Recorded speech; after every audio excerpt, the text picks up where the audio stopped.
Hello. Good. Hello. Nice to meet you. My Hello. name is Maralmaa. Mm, Uh, I'm studying in Udinese International School. mm, I'm in 11th grade and I'll be graduating next year. nice. Okay. So in my free time, I love translating comics Mm, and I know English, Russian, and I'm currently studying Chinese. nice. So I would like to major in international relations, linguistics, or psychology, Okay. or veterinary medicine. Okay. Yeah. Very different things. So yeah, um, I want to study in New Zealand, Yep. Australia, or Canada. I'm Okay. interested in Choices. these countries. Yeah. So I want to know what should I focus on most if I want to get a scholarship abroad? You want to get scholarship approved? Yeah, like what are the chances of getting uh, fully funded, 100% scholarship? Okay. So for a scholarship, you have to be exceptional. That's basically what it is. You have to Uh-huh. be like, especially if you want to go to these like really top tier schools, you gotta Mm-hmm. be really good at Mm-hmm. something. You don't have to be good at everything. That's not because that's what everybody else thinks does. Everyone tries to be good at everything, get all A's and stuff. And that's good. If you do that, you'll still have a pretty decent chance of getting decent scholarships. But if you want that full funded, everything paid for scholarships, you gotta be exceptional at one thing. That's like one of the biggest things I actually learned because when I was your age, I also wanted to get scholarships and stuff as well. And I actually did research on it. I like read a lot of advice and podcasts and stuff on people who got scholarships. So Mm-hmm. people who got into Harvard, Stanford, that stuff like that. And I want to see like what they were doing to really get those scholarships. And most of them, they were just really good at one good thing, so one subject, or if they played a sport, they were like really good at that one sport or something like that. Mm-hmm. You got to stand out basically because there's hundreds and thousands of people who want to get that full paid scholarship. Mm-hmm. So you got to be have something special in you to get that one. You got to work extra hard on one thing. So that's my biggest Yes. advice. So are you studying in Australia? No, I'm studying in New Zealand right now. New Zealand? Okay, so did you get a scholarship or? I didn't get a full scholarship. My best friend did though. He got $20,000. So that would be like 40 million in Mongolian money Uh-huh. for an entire. That's a lot. He gets all his food paid, rent paid, everything. So he just gets all paid. Oh, okay. Okay. So what schools offer higher scholarships like? What Um, schools? for example, in New Zealand, right? The one I go to, the university I am, it's the best university in New Zealand. It's Mm-hmm. top 100. It's called University of Auckland, and Mm-hmm. I think as far as I have seen, that gives the highest amount, and it's $20,000. So it's just the one that my friend got, and that's like full Uh, grade for. And basically, if you and the thing is, you can still apply for scholarships as you're studying, more mm-hmm. scholarships. Uh-huh. And so if you do well Okay. your first year, you can get your scholarship for the second year, third year, fourth year, and you can just keep going as long as you're just doing really well. Okay. Okay. Is there a certain major that schools offer like higher percent of scholarships? Like, for Mm, example, I want to like major in different things, like linguistics or psychology or veterinary medicine or something like that. yeah. But is there a preferred major that schools Um, often fund? I guess there probably is. I'm not sure, but I don't think that's like the best way to look at it. So if you're trying to prioritizing the money when you're trying to go to uni, it's just not like the best way to look at it. I think Mm-hmm. it's best to look at something that you actually enjoy Mm-hmm. and that you actually like and you can see yourself doing for a long time, and then try to be really good at that and then get a scholarship because there'll always be scholarship for everything basically.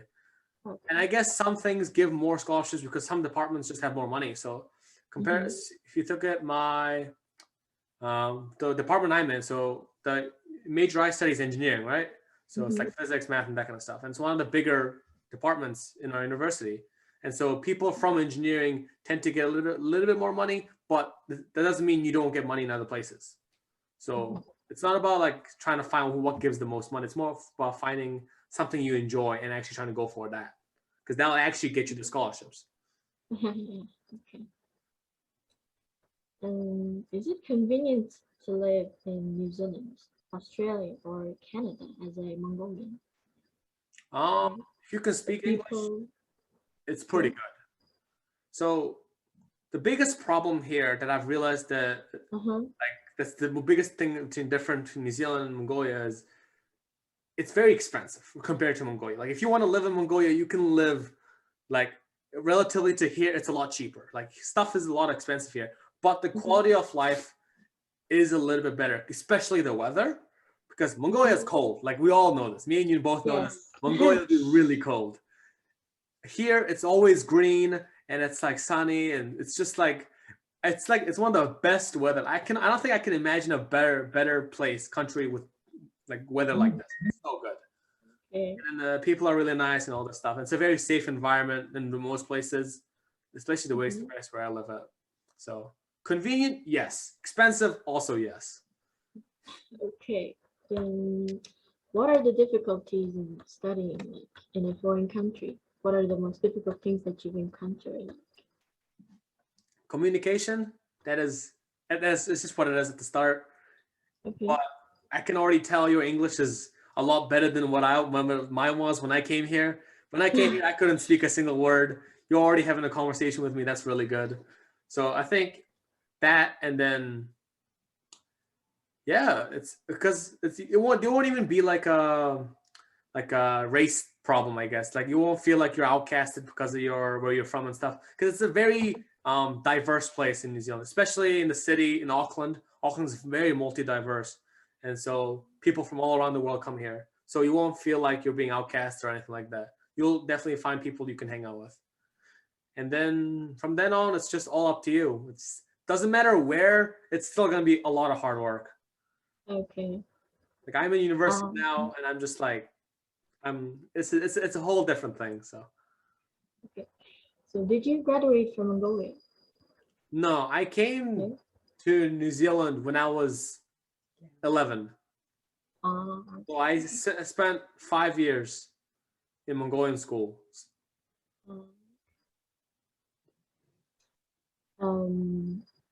What is when should I like get my IELTS or TOEFL score if I want to apply for my university, right? Like I'm in 11th grade now, so should I take a test now or should I take it next year when I'm graduating? There's no point in like waiting for anything. Like if you want to do it, if you feel like you're confident enough to do well, or if you're actually doing the preparation for it, there's no time for it. You can do it now. You can do it as long as you're ready. You go for it. So it means that if I get the score next year, right? I won't be late. No. It won't be too late, right? Okay, so my mom just told me that your score is like viable or like legit for 2 years. So if you do it now, you'll still be good. And if you do it next year, you'll still be good as well. So what if I can't get like a scholarship, right? Like 100% scholarship is hard, as you said. Then can I live there and work also, like part-time while I'm studying? Would I get enough money to sustain myself to live there? You would definitely need support. It's gonna be hard to just do it all alone. Like really hard. Okay. Yeah. So you get paid. You're as an international student, you're allowed to work 20 hours a week. But it's really hard to survive off 20 hours. Because international students get like the tuition is like extra hard. Like you get paid. They charge you extra amount. So I pay because I'm a resident here, right? I'm like almost a citizen basically here. I get paid around like like 6 to 7 thousand a semester. No, per Mhm. a year. I get like $6,000 a year. If you're an international student, you get like 30,000 a year. You know, so it's like a lot more if you're an international student. So it's very rough. You're gonna definitely need support. You can't like falsely believe to yourself. I'm like, and I know it's like mean what I'm telling you. I feel like Okay. I'm not trying to be mean, but it's just the hard facts. You can't just blindly come here and be like, I'm gonna work and study at the same time. Because when you work and study, it's gonna be super hard to like balance that properly. Mhm. Because you won't be able to focus on your studies as much as you need to. And then if you're not doing as well in your studies, you're not gonna be able to get through scholarships later on, and it's just really hard. So if you have support from back home, then it's good, and you can keep that. Like the part-time job will definitely help a lot because you can get your own food and stuff. But you can't just do it off just working by yourself alone. It's just almost impossible. Okay. I wanted to know if, like, Mongolia's education, right? It would be very different from other countries. Yeah. So would it be hard to like catch up? Would I lack in anything? Like, is it hard to catch up? Like, no? No. So, like, if you finish Mongolian, I'll be fine. yeah. So if you finish Mongolian school, right, Mm-hmm. and you did well in Mongolian school, and you go Yeah. to an international school, right? Mm-hmm. It's like a private school. Yeah. Private school. Exactly. So like they're pushing you way harder than most people are getting pushed here. I'll be honest with you. I went to Sant. You know Sant, the school? Yes. Yeah. Yes. So I went to that, and I Mm-hmm. was here like I was like grade 5 when I left. Mm-hmm. I came here. It felt like I was in kindergarten when I went. It was like Oh, really? it's super different. Like the disparity, but it Chill. evens out when you graduate. So you'll be basically on similar level or even higher level because you'll be more used to that stressful kind of lifestyle. But people here aren't. Like people here, they're super relaxed in this assignments and all this stuff. It's very different styles. But like Mongolian schools are very like, oh, boom, boom, boom, boom, boom, like really fast. Yeah. Yes. And so if you have that kind of mentality, you'll actually have a more advantage if you come here. Oh, okay. That's good. Okay, I didn't know that. Yeah. So, what should I focus on my personal statement or essay when I'm applying to a university? Because yeah, I get what you mean. Because you're an international student. I personally never have like written essays or anything like that. I've done it for scholarships and stuff. And most scholarships that I've applied for, at least, they give you like questions you could answer. They ask you about your family, your beliefs, who you are, what do you like doing, like your extracurricular, all this stuff. And for those, you just gotta be able to basically sell yourself properly. And it's a very hard skill to learn. Like it's not hard, but it takes a lot of practice. Basically, you gotta be really good at talking yourself up. You gotta like show yourself off because that's the entire To point. convince people. Yeah, exactly. You want to show them that you are worth the money they're giving them. And to do that, you gotta have a lot of confidence in yourself, and also that being able to speak or like write. It's two different skills. The two skills you learn, and it's just you're done. So I think that's the biggest thing. You want to be able to write well for scholarships, and they'll probably do an interview with you if you're like applying, and then speak well. And your speaking ability is pretty good so far, so that's good. And as long as you're able to answer the questions they give you properly, you'll be fine. And the writing skill, and that's just practice.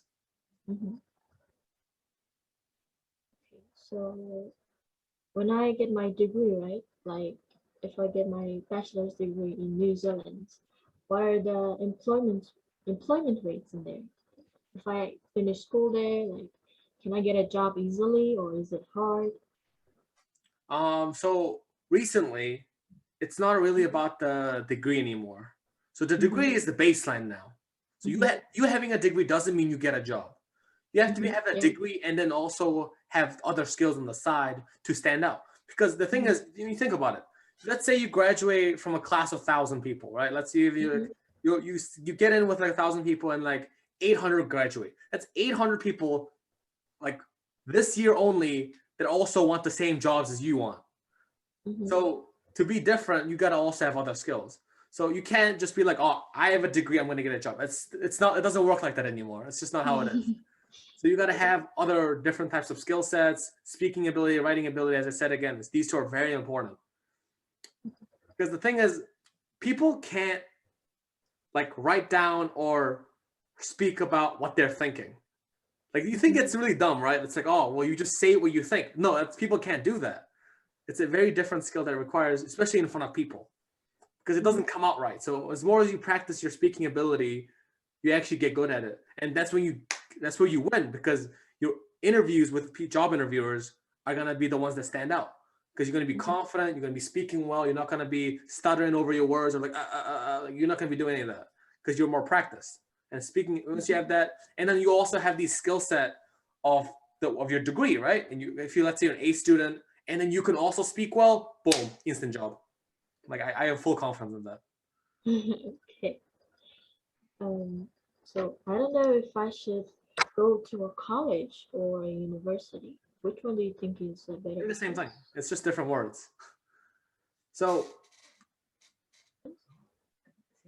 basically, a college, a university, it's like different. Like, so I think people from the U.S., America, call it college, but we call it university in like New Zealand and stuff, because it's just like how they do it. So if you come to New Zealand and you go to a college, you'll be actually going back to normal school, like not high school. So they call high school here college, and then they call college in university in America, basically. So college and university are basically the same thing with the way you're talking about it. There's no difference between them. Okay. So I know that you're giving a lot of advice to other people also. So what do people want to get advised on the most? What do they ask you the most? What do you think is most important to know? How to learn English. That's like, oh, okay. that's how it is. Because it's just like, English is such a big asset in life these days. Like if you can speak English or you can understand English, you have so much access to so much different information. And it's just like, you can learn anything you want off the internet. And when you can't speak English, it is just horrific. It is so hard to like get anywhere without being able to speak English. True. So people just ask only how to learn English. Yeah. I guess. And it's not like if you can speak English, don't like think to yourself, oh, I'm done. Like I don't have to worry about it. Always be working on it, because if you constantly, of course. Like it's the funny thing, like people here that actually were born in New Zealand, can't speak English as well as like people who came here from a different country, because they just stopped working on it, because they're like, oh, okay, I can speak English. That's the point. Yeah. You don't need to work on it, but it's like a skill you have to constantly work on. Yeah, true. Oh yeah, these are some really good questions, by the way. Like you're one of the best. Okay. So what do you think? So actually, I thought it was your mother who would talk to me. So I thought like I wanted to ask her, what do you wish you knew, like before going to the university or after going there? What would you advise to your past self? You know? I don't have to translate. You understand. Yeah. She knows about it more than she's gotten so many scholarships. It's like how we survived for like a good year. How did she get so many scholarships? Like what drove her to work so hard? What was her goal in life? I think I can answer something. We always talk about it. It's just she like had this. She always tells me that she had a dream to bring me and my brother to a different country, like an English speaking, like a good, so we can experience something. So me and my brother, she basically studied here. She went to New Zealand first by herself alone, got all the stuff ready, brought me and my brother here. And then basically, if she didn't study well and didn't get these scholarships, we wouldn't have been able to survive here, get food or anything like that. It's like life or death for her, basically. Also, she's like super hardworking consistently. It's scary. I can imagine that. Hmm. Mm-hmm. I think that would be it. Okay, that's good. Really good interview. And your speaking ability is super good, so good job. Yeah. All Thank you Yep. for taking the time Yep. to talk to me. Yep. All right. Have a nice day. Bye-bye. Good luck. Bye.